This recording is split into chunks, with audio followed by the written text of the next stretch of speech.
Allez, bonjour les amis, bonjour à vous tous, une nouvelle vidéo. Aujourd'hui, on va parler d'éclairage auto, diagnostic, réparation, problème électrique. Donc, tu auras des réparations toujours sur les faisceaux, donc au travers de mes vidéos. Donc, tu retrouveras tout ça dans les playlists. Donc, je tombe des, qu'on appelle ça, où je répare par exemple des capteurs, des faisceaux ABS, où je change aussi des faisceaux moteurs, où je répare aussi. Donc, il y a plein de choses intéressantes. Tu pourras voir les vidéos dans la playlist. Autrement, je te parle d'éclairage et quelques recherches de panne, quoi. Allez, c'est parti. Alors, qu'est-ce qui se passe quand tu as un phare qui t'éblouit plus que d'un autre côté? Parce que tu peux regarder surtout, parce que en général, ça passe pas au contrôle technique, c'est ton ampoule à l'intérieur, elle est mal mise. Donc, vu que le phare est démonté, ce sera plus facile de te montrer. Parce que quand tu veux changer une ampoule sur un véhicule, c'est vrai qu'on voit pas grand-chose. Et je voudrais que tu comprennes ça, parce qu'il y en a marre d'être ébloui par les voitures de certaines personnes. Parce qu'ils changent les ampoules, mais ils les mettent mal. Donc voilà comment ça se met. Donc tu as une ampoule, c'est une ampoule ordinaire, une ampoule de phare. Ici, là, tu vois, ça te fait un sur le dessus. Là. Vu la forme que ça a, là c'est pareil, ça a une forme ici. Il faut que tu mettes cette partie que je viens de te montrer. C'est-à-dire que tu la mets comme ça. Voilà. Et ça rentre. Et surtout que quand tu y touches, ça ne bouge pas. Une fois que tu l'as bien mis, ça bouge pas. Donc tu pourrais la mettre autrement, hein, si tu fais pas gaffe. Toi tu le mets en dehors.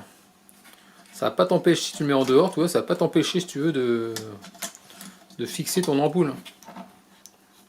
Au contraire, tu le mets. Si tu fais pas gaffe, tu vois, en forçant un petit peu, j'arrive à la mettre l'ampoule, y a pas de problème. Sauf que là tu peux voir, je sais pas si tu fais gaffe, mais elle est pas droite. Elle est légèrement tordue, donc c'est pour ça que ça va pas. Et dedans, le fait qu'elle soit tordue, ça te bouge tout l'ensemble. Et ça fait que tu vas éblouir les personnes. Ça commence à éblouir. Donc ici,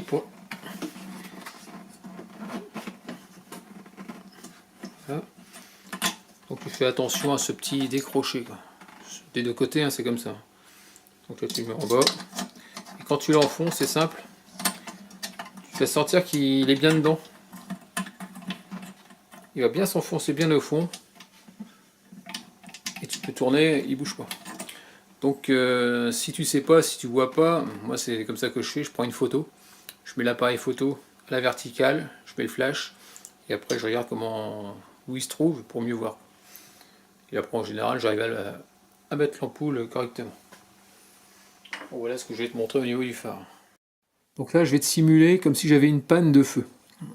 Par exemple les feux arrière, il n'y a rien qui marche. Donc je m'aperçois que finalement, alors tu as le choix.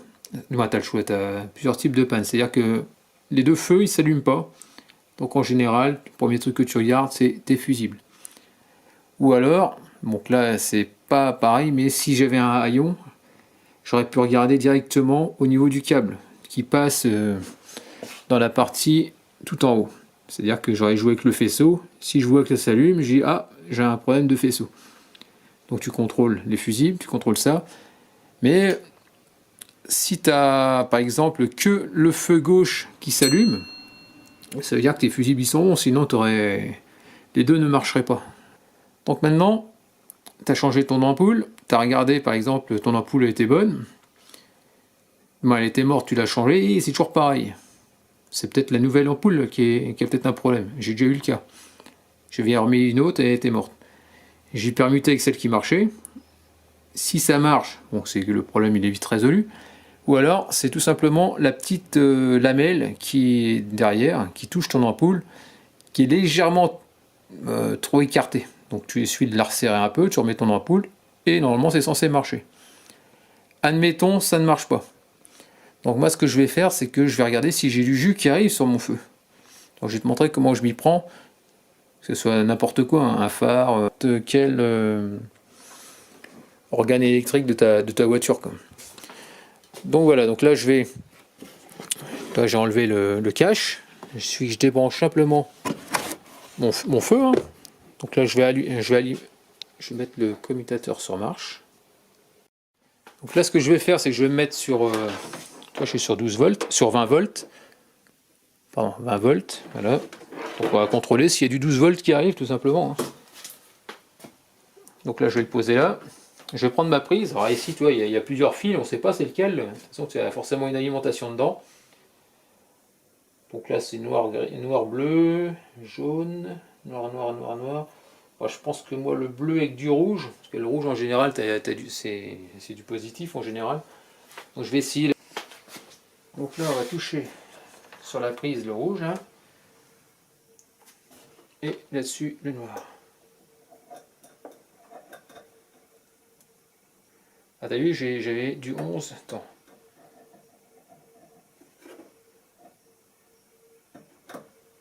J'avais une tension de 11 volts, je sais pas si t'as fait gaffe. Là, 11,60 et des bananes. Donc j'ai bien du jus qui arrive. Donc ma prise, mon faisceau n'a rien, mon fusible n'a rien, donc tu vois, j'ai pu voir, constater qu'il n'y a pas de problème. J'aurais eu un souci, par exemple, comment dire, j'aurais du jus, si je secouais, un coup j'en ai, un coup j'en ai pas. Là par contre, ça aurait pu venir de mon petit faisceau. Après, pour savoir si ton petit faisceau est touché, en général, tu le débranches, tu le... Enfin, moi, c'est comme ça que je fais. Hein. Je suis le faisceau. De toute façon, il ne fait pas 50 000 km. Hein. Soit je le débranche de part et d'autre, par exemple. J'ai une prise là, j'ai une autre prise de l'autre côté. Et après, par couleur, par exemple, tu vois, si j'ai un fil là, tu vois, rouge et gris, je vais mettre mon voltmètre sur résistance, c'est-à-dire comme ça, comme je t'ai montré en début de vidéo. Là, je vais mettre là-dessus. Si j'ai un 1, ça veut dire que mon fil est coupé. Si j'ai une valeur 0, quelque chose, ou voire même plus, hein, c'est que la résistance elle est bonne. C'est-à-dire que la continuité de mon fil est bon, il n'est pas coupé. Donc voilà quoi. Et tu fais fil par fil et tu finis par trouver. Tu finis par voir si tu as un fil de coupé ou pas.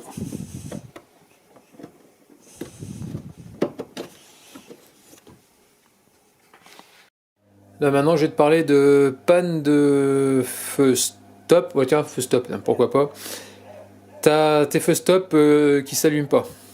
Du moins t'as un sur les trois qui fonctionne pas. Donc tu dis c'est une ampoule. Donc ça peut être l'ampoule qui est grillée. Si t'as les deux qui ne s'allument pas, avec les trois avec le feu additionnel, ça peut être aussi un fusible. Donc tu regardes tes fusibles. Et si t'as pas le. Si t'as regardé les fusibles, ils sont bons, les ampoules sont bonnes, bah, il n'y a plus qu'une seule chose, c'est ton capteur sous ta pédale de frein. Bon, c'est plus flagrant quand tu roules et que tu vois les feux stop qui sont allumés en permanence. Donc là c'est sûr, c'est ton capteur qui est mort. Bah, l'autre panne aussi, c'est ça. Donc là tu vois la pédale de frein, bah, tu remontes le long de la tige, du moins le corps de la pédale, et juste au-dessus normalement tu as un petit capteur avec une prise. Il suffit juste de le défaire, tu le remplaces et c'est bon. Ton affaire de problème de stop est réglée. C'est une pièce qui vaut, je crois, une vingtaine d'euros à tout casser. Bon, c'est plus flagrant quand tu roules et que tu vois les feux stop qui sont allumés en permanence. Donc là c'est sûr, c'est ton capteur qui est mort. Bah, l'autre panne aussi, c'est ça, mais tu détecteras plus facilement la panne. Ensuite, maintenant, on va parler de panne de feu de recul. Donc des fois, ça t'arrive, bah, moi ça m'arrive d'en voir quelques-uns qui roulent. Ils roulent avec leur voiture. Par exemple, je vais prendre l'exemple d'une C3, par exemple, ou une 206. Et tu vois le feu stop, ça peut arriver sur n'importe quelle voiture. Pas le feu stop, le feu de recul qui reste allumé en permanence. Donc le feu de recul, il s'allume que quand tu passes à marche arrière. Mais là, tu vois, il reste allumé en permanence. C'est ton capteur de marche arrière. C'est un petit capteur qui se trouve, sur le dessus de la boîte. Bon, en dessous, ça dépend des véhicules. Sur Peugeot, il est sur le dessus. Et là, tu trouveras. Alors, faut faire gaffe parce que tu as plusieurs couleurs. Tu peux avoir du vert, du noir, du blanc, je crois, je sais plus. C'est pas une question d'esthétique, hein, c'est en fonction des modèles de voiture. Tu le remplaces. C'est facile d'accès, il faut juste une petite clé. Tu accèdes sur le dessus de ta boîte et puis tu le dévisses et tu remplaces et tu rebranches et c'est tout. Hein. T'as que ça à faire. Donc là, je vais te parler de feu de brouillard. Donc là, c'est un feu de brouillard de Toyota, mais Celui que je voulais te parler, c'était sur Mercedes CLK. Un truc que j'ai eu il n'y a pas... Bon, ça va faire 3-4 ans maintenant. Ce qui s'est passé, c'est que donc sur ton feu de brouillard, tu as ton ampoule et tu as ton faisceau qui arrive dessus. Ok, donc tu imagines un faisceau qui arrive, qui vient se brancher et tout va bien. Donc c'est une prise étanche. Et ce qu'il y a, c'est que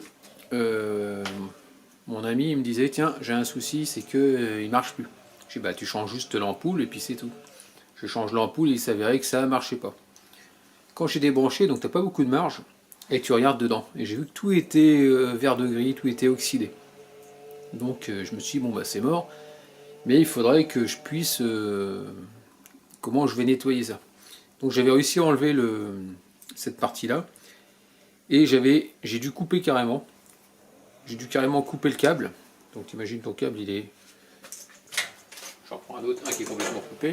Donc tu te retrouves avec les fils qui dépassent. Et ils te vendent chez Mercedes des styles de prise comme ça. Ce qui va rentrer en gros, tu vas te retrouver avec ton faisceau, avec ta prise qui est comme ça. Mais il suffit de retirer cette partie qui est à l'intérieur. Tu viens couper et tu viens la souder sur ton câble. Tu viens la souder dessus. Ça fait que tu vas couper un peu plus court ton câble, ton fil électrique. Après tu vas le remettre, tu vas le souder, tu vas le repasser dans le plastique de ta... Par exemple celui-là, hein, de ce qui était d'origine, tu vas le repasser dedans. Et après tu vas le remettre et tu verras ton feu de brouillard va se remettre à fonctionner. Ça peut être aussi le fusible, hein, mais si tu as du vert de gris dans la prise, il faut que tu saches que chez Mercedes, ils vendent ce genre de pièces. Ça coûte pas très cher, je ne me rappelle plus combien, je crois que j'ai dû m'en tirer pour 5 euros, je crois, en tout cas c'est... Même pas 5 euros. Bon voilà. Donc si ça t'arrive, tu pourras aller voir directement.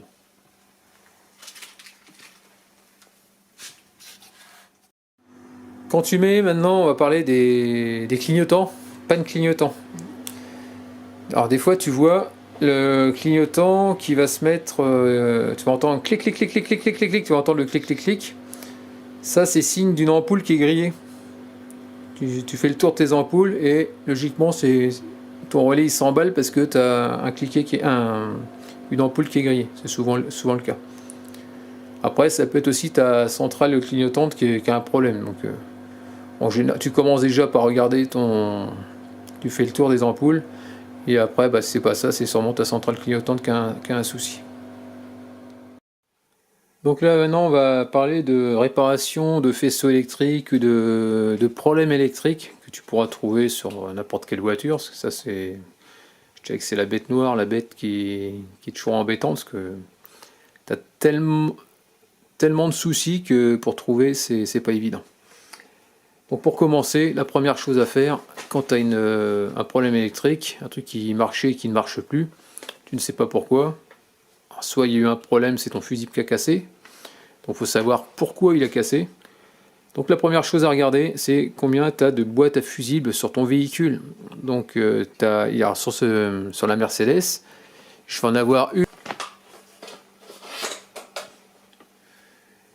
une boîte à fusibles qui se trouve en dessous, voilà, avec des relais. Tu en as une dans le tableau de bord et j'en ai une dans le coffre. J'en ai 3. Et donc en fonction de ce que ça va alimenter, par exemple si tu as un problème de pompe à carburant, ça sera plus à l'arrière. Si c'est à l'avant, bah, je sais pas, tu as les plafonniers, tu vas trouver ça plus sur le côté. Déverrouillage, enfin bref, tu as plein de... En fonction de ce que tu auras comme problème, ça sera dans une boîte à fusibles. Si tes fusibles sont bons, alors ça je me suis fait avoir, donc méfie-toi des fusibles, parce que des fois tu crois qu'ils sont bons et ils sont pas bons. Ensuite ici, dans tes boîtes à fusibles, alors suivant les voitures, tu vas trouver des types comme ça, toi de 5, de 10, de 7,5, 15, 20, et voire plus gros. Pour les démarrages, ce sera énorme, mais ça peut arriver que ça lâche. Et sur certaines voitures, tu as des tout petits comme ça. Donc faire attention à ça. Ce que je peux te dire au niveau déjà des fusibles, si tu as remplacé un fusible, toujours ne jamais mettre, par exemple si c'est un 5 ampères, ne pas mettre un 10 ampères. Parce que s'il y a un problème électrique, il ne va pas déclencher. et tu risques de mettre le feu. Donc si c'est par exemple si tu es un 7,5 et que tu n'as pas de 7,5, tu vas pas mettre un 10, mais tu mets la taille en dessous pour être sûr que ça vienne à lâcher en cas de problème. Voilà pour les fusibles. Maintenant, un problème électrique que j'ai eu. Donc voilà, sur Audi, on a eu le souci. Déjà sur les voitures de Stéphanie, j'ai eu plusieurs problèmes électriques. Donc le premier, c'était on avait une Fiat 500 Abarth. Et le souci, c'était il y avait les feux, l'éclairage de plaque qui était grillé. Donc la première chose que tu fais, tu changes l'ampoule. Je change les ampoules, ça ne marchait toujours pas. Donc j'ai regardé les petites lamelles qui touchent les ampoules, voir si ça faisait bien contact. Et là, effectivement, ça ne faisait pas bien contact. Donc j'ai tordu les petites lamelles pour que ça touche les ampoules. Malgré ça, ça ne marchait toujours pas. Et là, je me suis aperçu que ça venait du faisceau. Et le faisceau, sur les c'est un problème récurrent sur les voitures qui ont un haillon. C'est-à-dire que sur le haillon, tu as un passage de câble. Donc là, c'est pas un haillon, c'est un coffre, mais sur les voitures à haillon, tu verras quand tu ouvres le haillon, ici, tu as une espèce de passage de câble électrique pour alimenter, qui va jusqu'au coffre, jusqu'à la serrure, jusqu'au feu, et ça te permet de tout alimenter. Et avec le temps, à force d'ouvrir, fermer, ça tire sur les câbles. Les câbles ont tendance à pas se raccourcir, mais je sais pas, mais ça a tendance à se couper.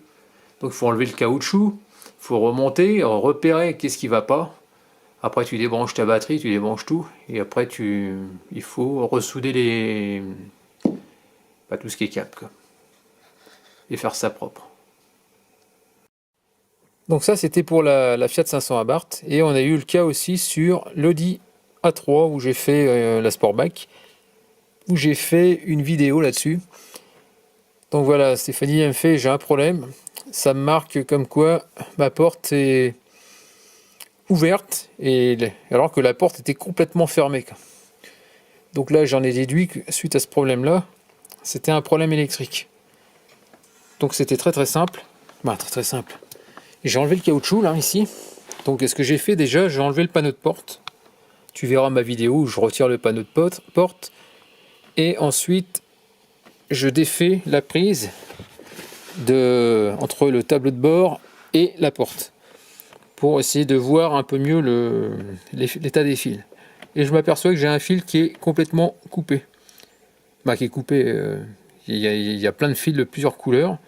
Et je vois qu'il y a un moment, il y a une gaine qui est complètement coupée. Et j'en déduis que mon problème vient de là. Donc j'ai débranché ma batterie. Et tu me verras, je suis en train de...